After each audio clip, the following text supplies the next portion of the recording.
Yo, I was at Avis and I put my hand in my pocket. I pulled it out.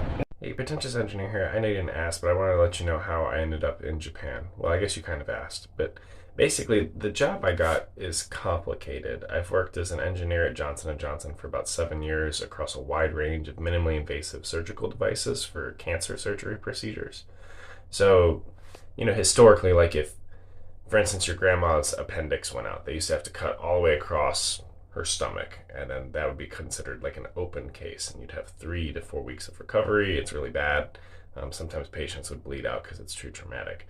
And then they'd progress towards laparoscopic cases where they do 4 small incisions in your abdomen, insert small tubes and tools through the tubes as well as a camera, and then you can have like a much faster recovery, like on the order of like 2 to 3 days sometimes to go to the same day of work. And then I've worked on instruments for that as well as robotic laparoscopic cases.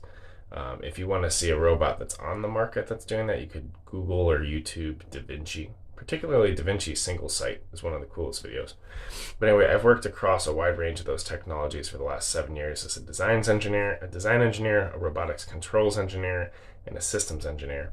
And then I've recently transitioned into a role in Japan where it's more of a business development, marketing, engineering hybrid role where I'll be connecting with Japanese clinicians to understand the unique challenges they face in the OR, and then leading a team in the US to develop new surgical technologies to meet those unmet needs across a wide range of disease states and technical disciplines.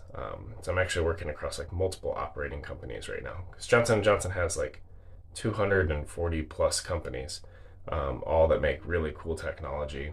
Everything from Listerine and Band-Aids all the way to like robots and stuff. So how did this allow me to move to Japan? Well, I was consistent in my development plan to say that I was open to an international relocation.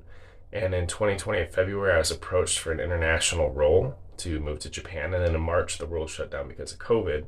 So I worked as a systems engineer for a year. And then in April of 2020, I was re-engaged for the role again. This led to a series of our family moving 12 times in order to get to Japan. We sold our home in July of 2021 because we anticipated a quick relocation. That's a false assumption. We ended up living in a furnished apartment, and then there's a bed bug infestation, and then we moved into Chicago with family, back into a hotel, and then back into that unit, and then we were told we could move to Japan on an emergency medical visa, so we moved out of Ohio and then went up to Chicago, and then that was a false assumption because they closed the borders for Omicron, so we were displaced again in Chicago and lived in a furnished apartment. Then we got to Omotesando in Japan, and now we live in Tokyo.